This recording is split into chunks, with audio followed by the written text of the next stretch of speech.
নমস্কার বন্ধুরা, আপনাদের সকলকে আরও একটি গুরুত্বপূর্ণ ভিডিওতে স্বাগত জানাই। এবার রমজান উপলক্ষে এবার প্রত্যেক গ্রাহকরা রেশন সামগ্রীর পরিমাণ আরও বেশি করে পেতে চলেছেন। এবার রাজ্য সরকারের তরফ থেকে রেশন সামগ্রীর পরিমাণ রমজান উপলক্ষে এবার আপনারা কত পরিমাণ পেতে চলেছেন তার একটা নতুন আপডেট আপনাদের চলে এসেছে। এই আপডেটে কি বলা হয়েছে, কত পরিমাণ আপনারা রেশন পাবেন, সমস্ত কিছু ডিটেলস আপনারা এই ভিডিওটির মাধ্যমে জানতে পারবেন। তার আগে আপনারা যদি আমাদের এই চ্যানেলে নতুন হয়ে থাকেন তো চ্যানেলটিকে অবশ্যই সাবস্ক্রাইব করে বেল নোটিফিকেশনটা অল করে দিবেন। আমরা যখনই নতুন কিছু আপডেট দেবো আপনারা ওই নোটিফিকেশন বেলের মাধ্যমে সমস্ত রকম খবর পেয়ে যাবেন। এই ভিডিও ডেসক্রিপশনে আমাদের হোয়াটসঅ্যাপ গ্রুপ এবং টেলিগ্রাম গ্রুপটিকে অবশ্যই জয়েন করে রাখুন। ওখান থেকে আপনারা প্রত্যেক দিন সমস্ত রকম খবর পেয়ে যাবেন। এখন এখানে আপনাদের বলা হচ্ছে এই সমস্ত খাদ্য সামগ্রী প্রতিটি পরিবারকে পরিবার পিছু এক দফায় 1 কেজি করে দেওয়ার পরিকল্পনা করছে রাজ্য সরকার। এর জন্য কত পরিমাণ খাদ্য সামগ্রী প্রয়োজন তা রাজ্যের ডিলারদের ইপোস যন্ত্রের মাধ্যমে অনলাইনে জানাতে বলা হয়েছে। মাঝখানে আর একটা মাস, তারপর শুরু হচ্ছে রমজান। প্রতিবারের মতো এবারেও রমজান মাসের রেশন বন্টনের ক্ষেত্রে বিশেষ উদ্যোগ নিচ্ছে রাজ্য সরকার। রমজান উপলক্ষে গ্রাহকদের জন্য থাকছে বিশেষ প্যাকেজ। দেওয়া হবে ময়দা, চিনি এবং ছোলা। জাতীয় খাদ্য সুরক্ষা প্রকল্পের আওতায় প্রায় 6 কোটি গ্রাহককে রাজ্য সরকার ভর্তুকি দিয়ে এই সব খাদ্য সামগ্রী সরবরাহ করবে। খাদ্য দপ্তরের সূত্রে জানা গেছে এই সমস্ত খাদ্য সামগ্রী প্রতিটি পরিবারকে পরিবার পিছু এক দফায় 1 কেজি করে দেওয়ার পরিকল্পনা করছে রাজ্য সরকার। এর জন্য কত পরিমাণ খাদ্য সামগ্রী প্রয়োজন তা রাজ্যের ডিলারদের ইপোস যন্ত্রের মাধ্যমে অনলাইনে জানাতে বলা হয়েছে। পরিবারে কিছু 1 কেজি করে এই সমস্ত সামগ্রী বরাদ্দ করা হলে সেক্ষেত্রে মোট পরিমাণ কত খাদ্য সামগ্রী প্রয়োজন হবে বলে তা ডিলারদের খাদ্য দপ্তরকে জানাবেন।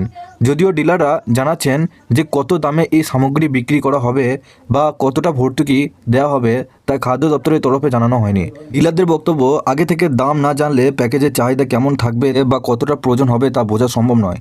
তাই ভর্তুকিযুক্ত এই সামগ্রীর দাম কত হবে তা জানানোর প্রয়োজন বলে তারা অনেক করেছেন। নিয়ে রাজ্যের খাদ্য দপ্তরের প্রধান সচিব পারভেজ আহমেদ সিদ্দিকীকে চিঠি দিয়েছে ডিলারদের সংগঠন। তারা জানাচ্ছেন দাম না জানালে ডিলারদের সমস্যায় পড়তে পারেন। এর আগেও বিক্রি মূল্য জানার পরই চাহিদা ডিলাররা জানিয়েছিলেন। এদিকে সোমবার কলকাতায় এসে রাজ্যের খাদ্য দপ্তর এফসিআই সিডব্লিউসি এর আধিকারিকদের সঙ্গে বৈঠক করেন কেন্দ্রীয় খাদ্য সচিব সঞ্জীব চোপড়ার সঙ্গে। সেখানে রেশন বন্টনের সংক্রান্ত বিভিন্ন বিষয় নিয়ে আলোচনা হয়েছে। বিশেষ করে রেশন খাদ্য সরবরাহ পরিচালনা সংক্রান্ত ব্যবস্থা নিয়ে আলোচনা হয়েছে। এছাড়াও কেন্দ্রের কাছে প্রাপ্য অর্থ নিয়েও আলোচনা হয়েছে। খাদ্য দপ্তরের প্রধান সচিব ডিলারদের সংগঠনের প্রতিনিধিদের সঙ্গেও বৈঠক করেন। এই বৈঠকেও রেশন ডিলারদের কমিশন বৃদ্ধির বিষয়ে আলোচনা হয়েছে। ডিলাররা কমিশন বৃদ্ধির দায় রাজ্য সরকারগুলিকে নেওয়ার কথা বলা হয়েছে। এছাড়াও আশ্বাস দেওয়া হয়েছে সব খাদ্য সামগ্রী চটের বস্তার ভরে সরবরাহ করা হবে।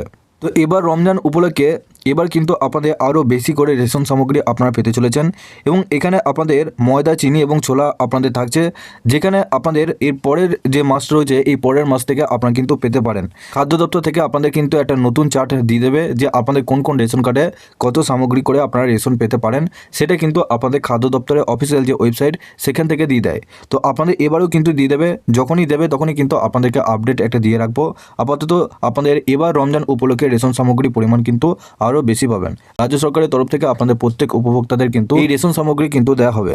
আপনাদের কি মতামত নিচে অবশ্যই কমেন্ট বক্সে জানাবেন এবং আপনারা অবশ্যই এই ভিডিও ডেসক্রিপশনে হোয়াটসঅ্যাপ গ্রুপ এবং টেলিগ্রাম গ্রুপটিকে অবশ্যই জয়েন করে রাখুন এবং এর সাথে আপনারা অবশ্যই এই চ্যানেলটিকে সাবস্ক্রাইব করে বেল নোটিফিকেশনটা অবশ্যই অল করে দিয়ে যাবেন।